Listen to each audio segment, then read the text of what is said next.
अस्सलाम वालेकुम। Next class में वेलकम है भाई। इस क्लास में टॉपिक रहेगा काइनेटिक इंटरप्रिटेशन ऑफ टेम्परेचर। पिछले क्लास में हमने काइनेटिक इक्वेशन ऑफ गैसेस को यूज करते हुए PV is equal to 1/3 mc square bar का इस्तेमाल करते हुए हमने गैस लॉज को डिड्यूस करना सीखा कि गैस लॉज को किस तरह से काइनेटिक इक्वेशन ऑफ गैसेस की मदद से जो है निकाला जा सकता है, ठीक है, उनको प्रूव किया जा सकता है। मैंने उससे पिछले क्लास में बताया था कि आपके बर्नौली ने 1738 में जो KMT kinetic molecular theory of gases दी, उसको इस्तेमाल करते हुए उसके जो पोस्टुलेट्स हैं उनको इस्तेमाल करते हुए रेडोल्फ कैलूसियस ने RJ कैलूसियस ने 1857 में ये काइनेटिक इक्वेशन ऑफ गैसेस दी, ठीक है, जो आपको लिखवाई भी थी, बुक में भी लिखी हुई है, PV is equal to 1/3 mnc square bar. Kinetic molecular theory के अकॉर्डिंग गैस मॉलिक्यूल्स जो हैं वो कंटिन्यूअस स्टेट ऑफ मोशन में होते हैं और उनकी मोशन जो है रैंडम मोशन होती है। उस मोशन का एक स्पेसिफिक नाम भी मैंने बताया था, that is called Brownian motion. इस चैप्टर में तीसरी चौथी दफा बता रहा हूं कि random motion of gas molecules is called Brownian motion, ठीक है। इसको ब्राउनियन मोशन भी बोलते हैं, लिख देता हूं इधर, याद रह जाएगा। ब्राउनियन मोशन, ब्राउनियन मोशन, ठीक है। Continuous state of random motion में होते हैं, एक दूसरे से टकराते रहते हैं, ठीक है, वॉल्स ऑफ कंटेनर से टकराते रहते हैं। जब एक दूसरे से टकराते हैं तो काइनेटिक एनर्जी एक्सचेंज करते हैं, जाकर के वॉल्स ऑफ कंटेनर से टकराते हैं तो उस पर प्रेशर एक्सर्ट करते हैं। और प्रॉपर्टीज ऑफ गैसेस में ये बात मैं पढ़ा चुका था कि गैसेस का जो प्रेशर होता है वो उनके कुलियन की वजह से होता है, वॉल्स ऑफ कंटेनर के साथ कुलियन की वजह से होता है। जितनी ज्यादा कुलियंस होंगी पर यूनिट टाइम उतना ज्यादा प्रेशर एक्सर्ट करेंगे, ठीक है ना। और जितनी ज्यादा आपस में कुलियन होंगी उतना ज्यादा काइनेटिक एनर्जी का एक्सचेंज करेंगे। गैस मॉलिक्यूल्स की जो कुलियंस हैं वो परफेक्टली इलास्टिक होते हैं, यानी no loss of kinetic energy. Kinetic energy exchange जरूर हो जाती है लेकिन काइनेटिक एनर्जी का लॉस नहीं होता उसमें, ठीक है ना। तो परफेक्टली इलास्टिक कुलियंस होती हैं काइनेटिक एनर्जी। काइनेटिक एनर्जी जो है वो जाया नहीं होती इस दौरान, ठीक है, काइनेटिक एनर्जी कंजर्व रहती है। तो ये इक्वेशन आपके सामने है, काइनेटिक इक्वेशन ऑफ गैसेस, जो रेडोल्फ कैलूसियस ने 1857 में डिराइव की और इससे गैस लॉज को डिड्यूस किया। इसके अगर पैरामीटर्स आपको रिवाइज करवा दिए जाए तो यहां पर ये जो P है, ये this P is pressure, this P is pressure. ये जो V है, दिस V इज वॉल्यूम। ये जो M है, this is mass of one gas molecule, mass of one gas molecule. ये फार्मूला आ जाना ये कोई बड़ी बात नहीं है, फार्मूला को यूज करना आना चाहिए और ये पता होना चाहिए कि फार्मूला में पैरामीटर्स क्या है। अब जैसे ये M है, ठीक है, कोई इसको ये समझ ले कि भाई टोटल मैस है, नहीं भाई, ये सिर्फ एक गैस मॉलिक्यूल का मैस है, सिर्फ एक गैस मॉलिक्यूल का। अच्छा, ये जो N है, N total number of molecules है, N total number of molecules है, टोटल नंबर ऑफ मॉलिक्यूल्स है। अच्छा, C स्क्वायर बार जो है ये इसका root mean velocity, sorry mean square velocity है। This is mean square velocity, mean square velocity, ठीक है। रूट मीन स्क्वायर वेलोसिटी और चीज होती है, वो इसका स्क्वायर रूट होता है फिर, ठीक है। मैंने बताया था पिछले क्लास में कि ये जो RMS होता है ना, RMS, ये उल्टा चलता है, पहले स्क्वायर लो फिर मीन लो, उसके बाद जो है फिर रूट लो। पहले स्क्वायर लो फिर मीन लो फिर रूट लो। कैसे? देखो, ये देखो, पहले स्क्वायर लिया, C1 प्लस C2 का स्क्वायर प्लस C3 का स्क्वायर, ऐसे ले लो, स्क्वायर्स ले लो इनके, फिर उसके बाद इनका मीन ले लो, N1 plus N2 plus N3, ये आ जाएगा ऐसे। This is mean square velocity, इसको बोलते हैं मीन स्क्वायर वेलोसिटी। और इसी का ही रूट ले लो, यानी इसी का स्क्वायर रूट ले लो, तो ये बन जाएगा रूट मीन स्क्वायर वेलोसिटी, यानी CRMS लिखते हैं इसको, ठीक है। ये रूट मीन स्क्वायर वेलोसिटी है।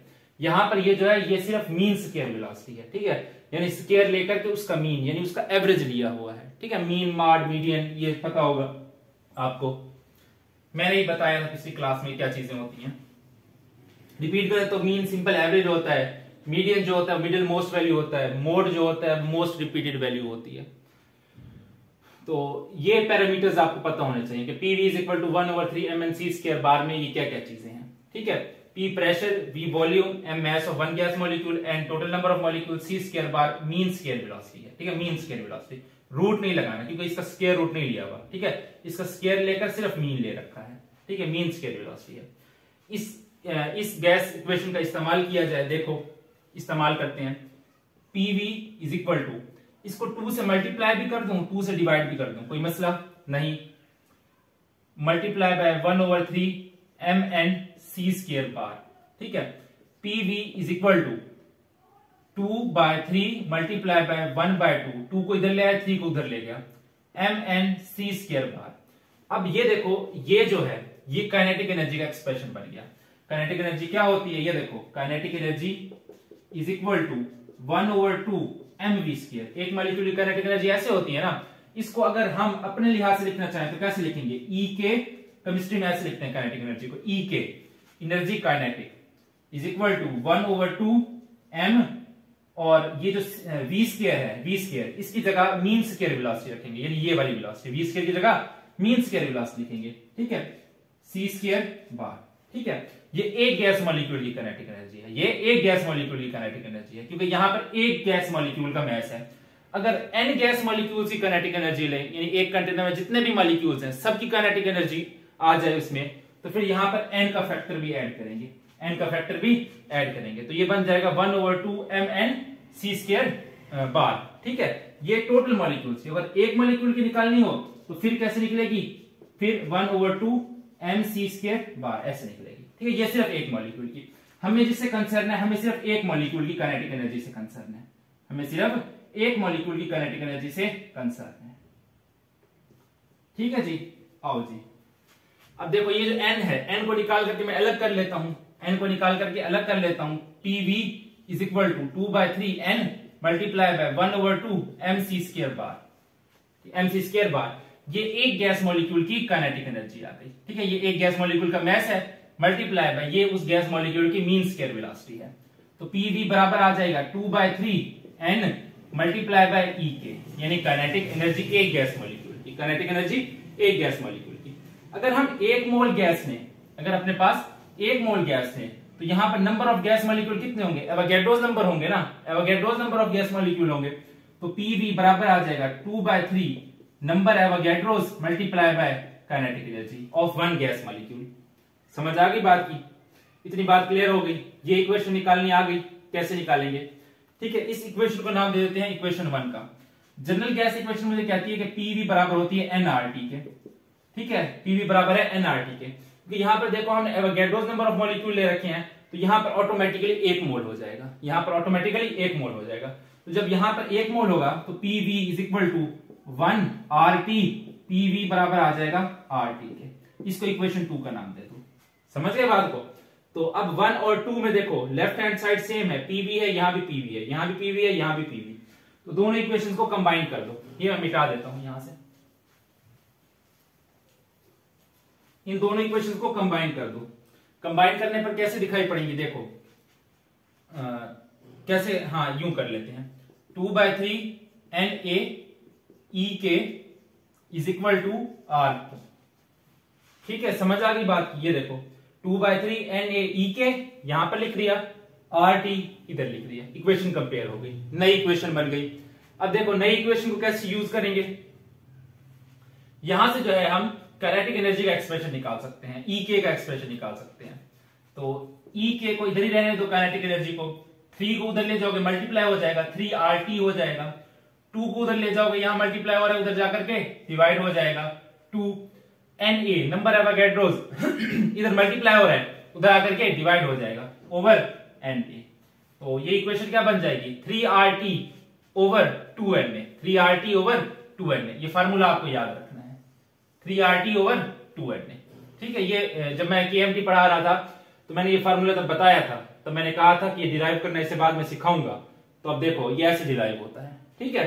अब देखो इसमें क्या क्या चीजें कांस्टेंट है, 3 कांस्टेंट है, 2 कांस्टेंट है, R कांस्टेंट है, R का वैल्यू 0.0821 लीटर एटमॉस्फेयर पर मोल पर केल्विन होता है। एवोगैड्रोस नंबर का वैल्यू 6.02 क्रॉस 10⁻23 होता है। तो देखो कांस्टेंट्स को अलग कर लिया, EK is equal to 3R by 2NaT, ये सब क्या है, ये कांस्टेंट्स हैं, ठीक है, यानी इज इक्वल टू कांस्टेंट, ये क्या है, कांस्टेंट है, मल्टीप्लाई बाय T। अब यहां से इस कांस्टेंट को हटाओ तो क्या होगा, kinetic energy directly proportional to absolute temperature. तो ये आ गई काइनेटिक एनर्जी की टेम्परेचर के साथ रिलेशन, ठीक है। इसी का नाम काइनेटिक इंटरप्रिटेशन ऑफ टेम्परेचर, यानी काइनेटिक एनर्जी को टेम्परेचर के टर्म्स में एक्सप्लेन करना। तो देखो यहां से साबित हो गया कि काइनेटिक एनर्जी और एब्सोल्यूट जो टेम्परेचर है उसमें डायरेक्ट रिलेशन है। अगर ज्यादा बेटर कहा जाए तो translational kinetic energy translational proportional to kinetic energy. Translational kinetic energy absolute temperature के डायरेक्टली प्रोपोर्शनल है। जैसे जैसे आप टेम्परेचर बढ़ाओगे जो ट्रांसलेशनल काइनेटिक एनर्जी है वो भी बढ़ती जाएगी, ठीक है। एक कंटेनर है उसका टेम्परेचर कम है, उसमें भी गैस मॉलिक्यूल है, दूसरा है उसका टेम्परेचर ज्यादा है, उसमें भी गैस मॉलिक्यूल है। तो काइनेटिक एनर्जी उनकी ज्यादा होगी जिसका टेम्परेचर ज्यादा होगा। जैसे ही दो कंटेनर्स आप आपस में मिक्स करोगे तो होगा क्या, एक कंटेनर में जो गैस है उसका टेम्परेचर हाई होगा, दूसरे कंटेनर में जो गैस है उसका टेम्परेचर क्या होगा, लो होगा। जैसे ही वो आपस में मिक्सअप होंगे, मॉलिक्यूल्स आपस में कोलाइड करेंगे, काइनेटिक एनर्जी को एक्सचेंज करेंगे, और ये एक्सचेंज उस वक्त तक चलता रहेगा जब तक दोनों तरफ से जो टेम्परेचर है वो इक्वलाइज ना हो जाए, तमाम मॉलिक्यूल्स का टेम्परेचर एक जैसा ना हो जाए, ठीक है, बराबर ना हो जाए। तो इस तरीके से जो है हीट फ्लो करती है, ठीक है, हाई टेम्परेचर से लो टेम्परेचर से। जब आप दो गैसेस को जिनके टेम्परेचर का डिफरेंस है आपस में मिलाओगे, ठीक है, या दो बॉडीज को जिनमें टेम्परेचर का डिफरेंस है आपस में मिलाओगे, तो उसके मॉलिक्यूल्स या उसके एटम्स के दरमियान आपस में कुलियन होगी। कुलियन के दौरान वो अपनी हीट एक्सचेंज करेंगे और हीट हाई टेम्परेचर वाली बॉडी से लो टेम्परेचर वाली बॉडी में ट्रांसफर हो जाएगी, ठीक है। This is called mechanism of heat transfer, ठीक है। इस तरीके से हीट ट्रांसफर करती है, हीट ट्रेवल करती है, ठीक है ना, थर्मल एनर्जी ट्रेवल करती है इस तरीके से। अच्छा, properties of solid liquid gases जब मैंने पढ़ाई थी तब बताया था कि जो आपके सॉलिड्स होते हैं, सॉलिड्स, उनमें सिर्फ वाइब्रेशनल काइनेटिक एनर्जी होती है, उनमें सिर्फ वाइब्रेशनल काइनेटिक एनर्जी होती है। जबकि जो आपके लिक्विड्स होते हैं, लिक्विड्स एंड गैसेस, ठीक है, उनमें जो मेजर एनर्जी होती है वो ट्रांसलेशनल काइनेटिक एनर्जी होती है, उनमें मेजर ट्रांसलेशनल काइनेटिक एनर्जी होती है, ट्रांसलेशनल काइनेटिक एनर्जी, ठीक है। तो अब हम यूं कह सकते हैं, देखो, kinetic energy is the measure of temperature, kinetic energy is the measure of temperature. तो हम यूं कह सकते हैं कि in solids temperature is the measure of vibrational kinetic energy, while in liquids and gases the temperature is the measure of translational kinetic energy. ये MCQs are important कि in solids the temperature is the measure of vibrational kinetic energy, and in liquids and gases the temperature is the measure of translational kinetic energy, ठीक है ना। तो जो temperature है वो solids में वाइब्रेशनल काइनेटिक एनर्जी को डिटरमाइन करता है। जितना ज्यादा टेम्परेचर बढ़ाओगे उतना ज्यादा वाइब्रेशन एटम्स की बढ़ती जाएंगी, इंक्रीज होती जाएंगी। और लिक्विड्स और गैसेस में जब टेम्परेचर बढ़ाओगे तो ट्रांसलेशनल काइनेटिक एनर्जी बढ़ेगी, ट्रांसलेशनल काइनेटिक एनर्जी, उनकी ट्रांसलेशनल मोशन बढ़ जाएगी। समझ आ गई, क्लियर है बात। अच्छा, यहां से एक और बात भी सामने आ रही है इस इक्वेशन से। देखो कि जैसे जैसे आप टेम्परेचर कम करते जाते हो तो काइनेटिक एनर्जी कम होती जाती है। मिसाल के तौर पर कोई चीज गैस है, गैस का टेम्परेचर आपने कम किया, उसकी काइनेटिक एनर्जी कम होती गई, वो लिक्विड में कन्वर्ट हो गया। मजीद टेम्परेचर आपने कन्वर्ट किया, लो किया, मजीद टेम्परेचर लो किया, उसी काइनेटिक एनर्जी मजीद कम हुई और वो सॉलिड में चला गया, ठीक है। यानी इससे क्या पता लगा कि सॉलिड की काइनेटिक एनर्जी सबसे कम होती है, यानी सॉलिड्स की एनर्जी सबसे कम होती है, लिक्विड्स की उससे ज्यादा, गैसेस की उससे ज्यादा। तो जैसे जैसे आप टेम्परेचर कम करते जाते हो ना, टेम्परेचर कम करते जाते हो तो वैसे वैसे काइनेटिक एनर्जी भी कम होती जाती है, ठीक है। ये चीज भी आप ध्यान में रख सकते हो। अच्छा, एक टर्म होती है एब्सोल्यूट जीरो, ठीक है, एक टर्म होती है एब्सोल्यूट जीरो, 0 केल्विन। वो टेम्परेचर जिस पे एक आइडियल गैस का वॉल्यूम 0 हो जाए, वो टेम्परेचर जिस पर एक आइडियल गैस का वॉल्यूम 0 हो जाए, वो बताया जाता है कि -273.15 डिग्री सेल्सियस है। ये this is called absolute zero या 0 केल्विन। तो अब देखो, जैसे जैसे आप टेम्परेचर कम करते हो वैसे वैसे चीजें सॉलिडिफाई होना शुरू हो जाती हैं। तो यहां तक पहुंचते पहुंचते, ठीक है, हम अगर मान लें कि काइनेटिक एनर्जी मॉलिक्यूल्स की 0 हो जाएगी तो वो चीज सॉलिड में कन्वर्ट हो जाएगी। ये बात हमें कौन बता रहा है, ये KMT बता रही है, KMT का ये वाला रिलेशन बता रहा है। देखो यहां तक 0 केल्विन तक पहुंचते पहुंचते अगर टेम्परेचर 0 कर दूं, ठीक है ना, मैंने कहा कि टेम्परेचर कम करूंगा तो काइनेटिक एनर्जी कम होगी, तो यहां से ये भी तो साफ जाहिर है कि अगर इस टेम्परेचर को 0 कर दिया जाए तो 0 multiply by this, kinetic energy भी क्या हो जाएगी, 0 हो जाएगी। तो 0 केल्विन तक पहुंचते पहुंचते तमाम मॉलिक्यूलर मोशन सीज कर जाएंगी और कोई गैस नहीं रहेगी। तमाम गैसेस जो है वो सॉलिड्स में कन्वर्ट हो जाएंगी, लिक्विड्स में पहले, फिर सॉलिड्स में कन्वर्ट हो जाएंगी। तो 0 केल्विन तक पहुंचना गैसियस स्टेट में रहते हुए ये पॉसिबल नहीं है, ठीक है, ये पॉसिबल नहीं है। बाय नेम आपसे शॉर्ट क्वेश्चन पूछेगा why absolute zero is unattainable, ठीक है, इंपॉर्टेंट शॉर्ट है कि why absolute zero is unattainable. तो आप ये इक्वेशन लिखोगे E k is equal to 3RT over 2Na। आप बताओगे from here we can see that kinetic energy is directly proportional to temperature, so kinetic energy is the measure of temperature, decrease in temperature decreases the kinetic energy, and if we decrease the temperature up to 0 Kelvin, all molecular motion will cease, ठीक है, there will be no kinetic energy of the molecule, and all the gases reaching the 0 Kelvin will solidify before the absolute zero, therefore आपका absolute zero is unattainable. ये wording आप इस्तेमाल कर सकते हो, ठीक है, कंसेप्चुअली इस्तेमाल कर सकते हो। मैंने भी कहीं बुक से वर्डिंग नहीं बोल रहा, मैं भी अपनी तरफ से बना के बोल रहा हूं, ठीक है, बस कंसेप्ट ठीक होना चाहिए। अच्छा, अब तक के जो एक्सपेरिमेंट्स हैं उनसे जो है 10⁻⁻⁵ केल्विन तक जो है ये टेम्परेचर अचीव किया जा सकता है। ये सबसे लोएस्ट पॉसिबल टेम्परेचर जो अभी तक लेबोरेटरी में अचीव किया गया वो ये है। ये जो है 10⁻⁵ केल्विन, ये 0 केल्विन नहीं है, ठीक है, ये 0 केल्विन नहीं है, ये 0 केल्विन से ज्यादा ही है। देखो ना, क्योंकि 10⁻⁵ है तो ये कितना होगा 1 0 0 0 0 1 2 3 4 5, हाँ ये, ठीक है, ये 0.00001 केल्विन है, ठीक है, ये 0 केल्विन फिर भी नहीं है, ठीक है। तो अभी तक जो है 10⁻⁵ केल्विन तक इतना कम टेम्परेचर अब तक अचीव हो चुका है, ठीक है। इससे जो है ज्यादा जो है, इससे और कम टेम्परेचर अभी तक अचीव नहीं हो पाया है, ठीक है, इससे और कम टेम्परेचर अभी तक अचीव नहीं हो पाया है। देखना यह है कि क्या हम मुस्तकबिल में 0 केल्विन तक पहुंच पाएंगे या नहीं, लेट्स सी। आप भी देख रहे हो, हम भी देख रहे हैं। That was all about kinetic interpretation of temperature. कभी कभार लॉन्ग में भी देखने को मिल जाता है, तो पूरा फोकस जो है वो आपका मैथमेटिक्स पर होना चाहिए, और मैथमेटिक्स के बाद मैकेनिज्म ऑफ हीट ट्रांसफर आपने लाजमी बताना है। उसे बच्चे मिस कर देते हैं कि जब दो बॉडीज को या दो गैसेस को जिनमें टेम्परेचर का डिफरेंस हो, उनको करीब आने का मौका दिया जाए तो उनके मॉलिक्यूल्स आपस में टकरा करके अपनी एनर्जी को एक्सचेंज करते हैं, और एनर्जी जो है हाई टेम्परेचर वाली बॉडी से लो टेम्परेचर वाली बॉडी में जाती है। ये काम उस वक्त तक चलता रहता है जब तक दोनों तरफ का टेम्परेचर बराबर ना हो जाए, ठीक है। जैसे ही टेम्परेचर बराबर हो जाता है तो फिर हीट फ्लो करना बंद कर जाती है, ठीक है। ये बात आपने लाजमी करनी है। फिर उसके बाद बताना है कि सॉलिड्स में जो टेम्परेचर है it is the measure of vibrational kinetic energy, जबकि लिक्विड्स और गैसेस में जो टेम्परेचर है it is the measure of translational kinetic energy. फिर उसे ये बात भी बतानी है कि why absolute zero is unattainable, ठीक है ना। तो that was all about today's class. इंशाल्लाह अगला क्लास अपना होगा, हाँ, अगला मेथड्स ऑफ लिक्विफेक्शन स्टार्ट करेंगे, क्रिटिकल टेम्परेचर पर कुछ ना कुछ बोलेंगे। तब तक के लिए अल्लाह हाफिज, फिर मिलते हैं अगली क्लास में।